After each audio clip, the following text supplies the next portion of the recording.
aquest videotutorial veurem com podem introduir animacions en objectes d'una presentació realitzada mitjançant el LibreOffice Impress.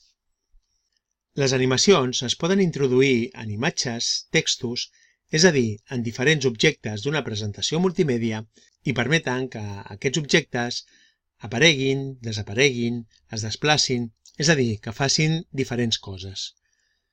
Anem a veure com funciona. Per tal d'introduir una animació en un objecte, primer de tot haurem d'activar la barra lateral i adreçar-nos al botó Animació. D'aquesta manera veiem que s'obre una interfície a través de la qual podrem definir les propietats de cada animació. Però per tal de crear una animació, el primer que hem de fer és seleccionar l'objecte al qual la volem vincular.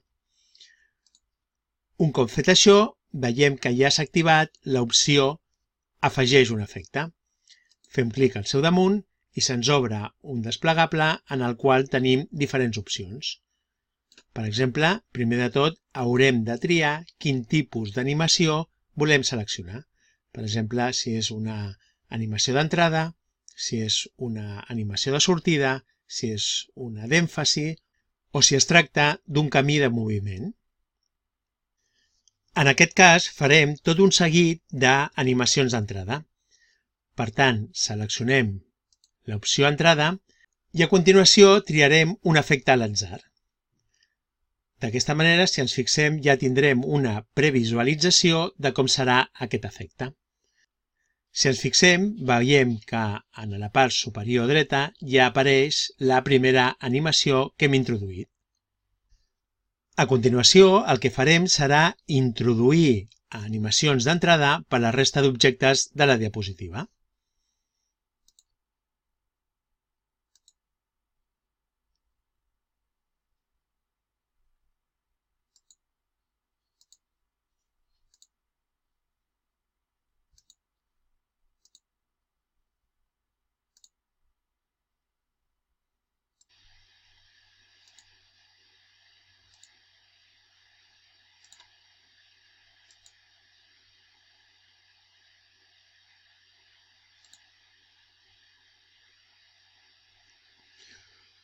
Un cop ja hem introduït totes les animacions, veiem que, efectivament, estan totes creades i que es reproduiran en l'ordre en què les hem creat. Si volem fer-nos una idea de com serà la presentació un cop l'executem, podrem adreçar-nos al menú Presentació de diapositives i fer clic a l'opció Comença des de la diapositiva actual. En fer-ho, començarà la reproducció i, de fet, no passarà absolutament res fins que no fem clic al botó o prenem la tecla Enter o la fletxa endavant. D'aquesta manera veiem que, efectivament, apareix el primer objecte amb l'animació que li hem assignat. Si anem fent clic o anem prenent les tecles corresponents, aniran apareixent els diferents objectes. Si volem tornar a l'edició de la diapositiva, hem de prémer la tecla Escape. Un cop hem fet les animacions d'entrada, podem introduir animacions de sortida. El funcionament és pràcticament el mateix que hem vist per les animacions d'entrada. Anem a veure-ho.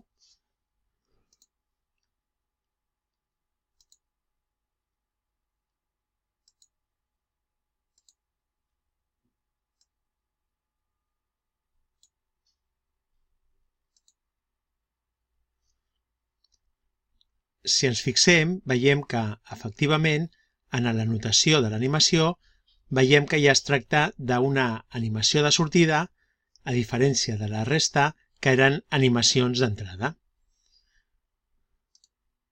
Fem el mateix per la resta d'objectes.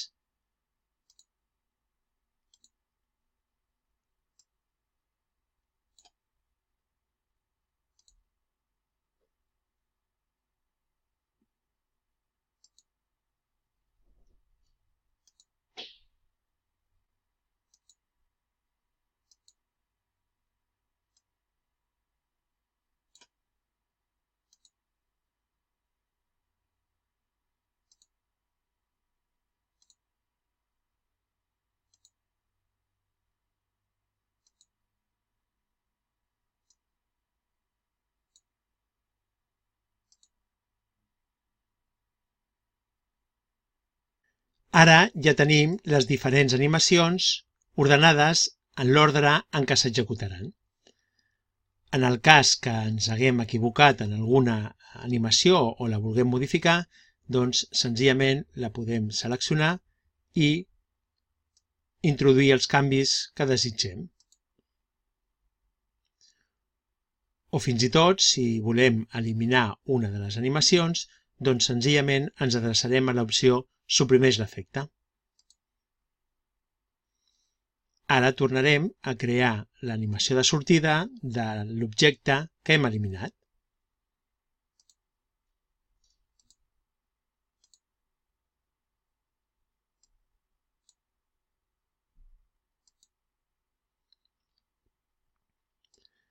En el cas que vulguem modificar l'ordre en què s'executarà alguna de les animacions, l'haurem de seleccionar i mitjançant les opcions Mou amunt o Mou avall, la podrem anar desplaçant fins al lloc adequat. Per exemple, ara farem que el primer que s'executi sigui l'animació d'entrada del text i, per tant, el mourem fins a la primera posició.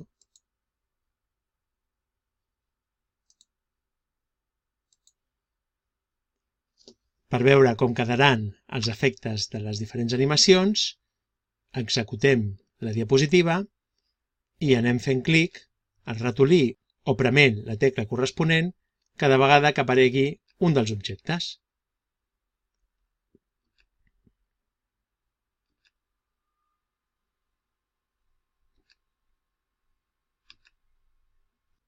A la segona diapositiva hem preparat 5 imatges, de manera que tenim una imatge al damunt d'una altra.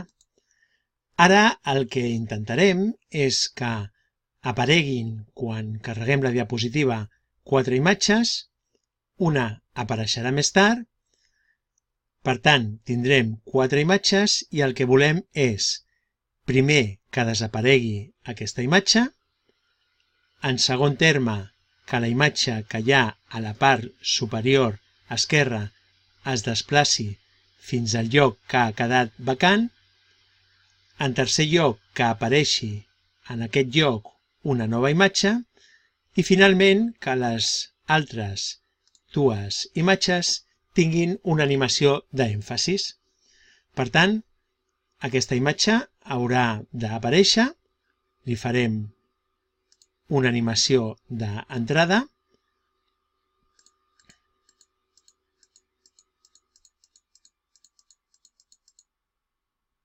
per exemple, un escombratge. Aquesta haurà de desaparèixer, per tant, crearem una animació de sortida. Per exemple, les persianes venecianes. En tercer lloc, en aquesta imatge que tenim a sota, serà la que s'haurà de desplaçar fins a la part inferior dreta. Per tant, afegirem una animació de camins de moviment. Per exemple, triarem una línia de forma lliure i li direm que es desplaci des d'aquest punt fins a aquest.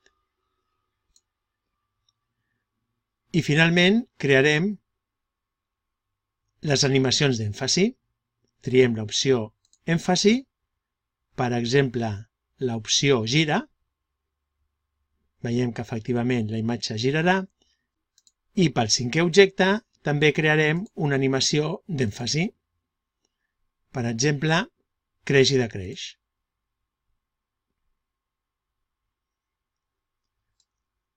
Ara ja tenim les 5 animacions, de manera que el que farem serà endreçar-les. Primer de tot, el que haurem de fer és que aquest objecte desapareixi, per tant, en primer lloc anirà la sortida de la imatge 2. A continuació, hi haurà el camí de moviment, de manera que aquesta imatge que tenim a sota es desplaci fins al lloc que ha quedat vacant. El camí de moviment serà la segona animació que s'haurà d'executar. Finalment hi haurà l'entrada de la imatge que tenim al damunt. I finalment tindrem les 2 animacions d'èmfasi. Anem a veure com queden les animacions d'aquesta diapositiva, ens adrecem a presentació de diapositives i triem començar des de la diapositiva actual. Efectivament, tenim les 4 imatges que volíem que hi hagués d'entrada. En primer lloc, haurà de desaparèixer la imatge de la part inferior dreta. A continuació, la que hi ha en l'altre extrem es desplaçarà. Ara apareixerà la nova imatge i finalment tindrem les animacions d'èmfasi de la resta d'imatges.